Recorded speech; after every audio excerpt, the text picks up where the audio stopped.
tingin mo walang chance to be friends with you? Dati oo, meron. Dati oo. Pero siguro sa bagong relationship na hindi possible. Bakit? Kasi hindi mo ganda yun.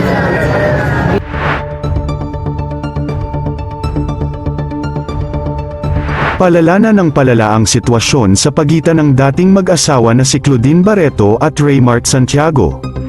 Ito ay matapos ang mga revelasyon ni Claudine patungkol sa mga ginawang masama sa kanya ni Raymart Santiago. Una nang sinabi ng actress na bakit gustong-gusto makuha ni Raymart ang dalawa nilang anak sa child custody. Nag-file kasi ng child custody si Raymart sa korte upang makuha na ang dalawa niyang anak at siya na raw ang magpapaaral dito.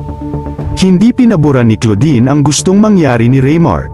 Kaya't gumawa siya ng hakbang upang maparating sa tao ang mga ginawa ni Raymart Santiago sa kanya.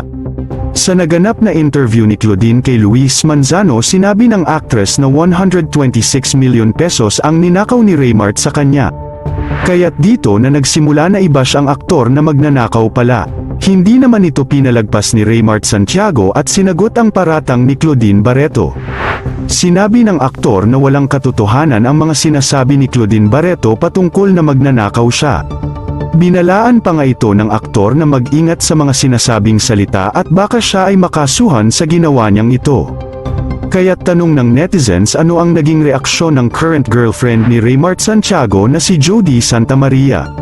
Sinabi raw nito na wag na lang pansinin ang mga sinabi ni Claudine dahil wala naman raw itong katotohanan.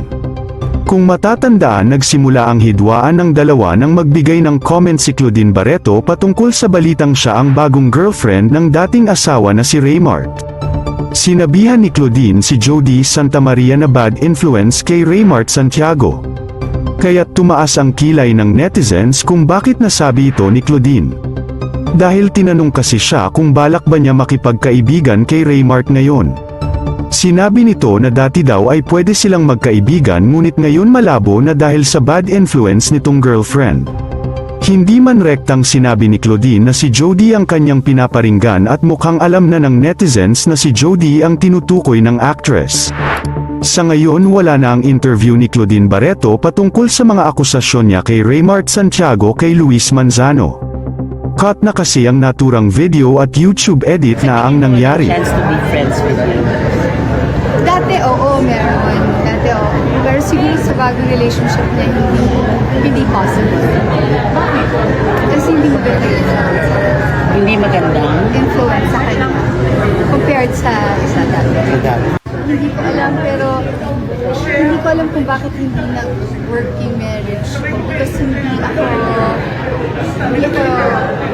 asawa ng lover, hindi ako, masaya akong asawa. Yun yung mabuti. Hindi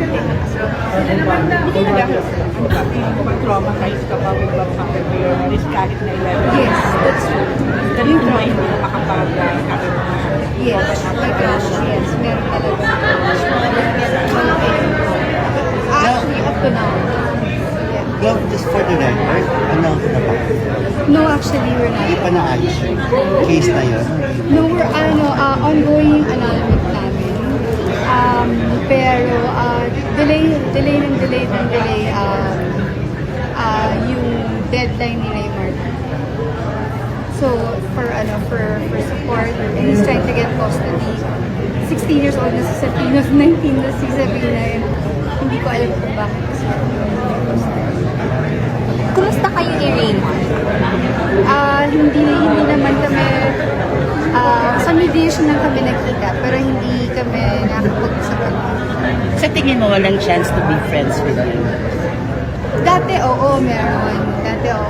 Pero siguro sa bagong relationship na hindi possible. Bakit? Kasi hindi mo ganda yun. Hindi magandang? Influence sa kanya. Compared sa dati. Sa dami. Si Jody, you mean si Jody? Thank you. Nagkausap na ba kayo? Hindi ka nag-picture. Thank you po. Meron. Sorry?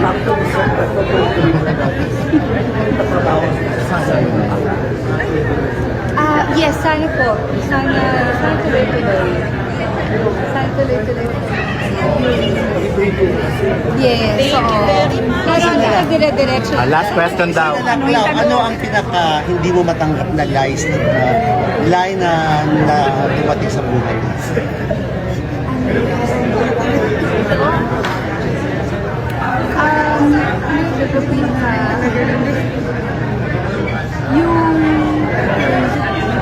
Yung manakawan ka. May nagpagsisinungaling ba doon? Yes, real yun, di ba? Love in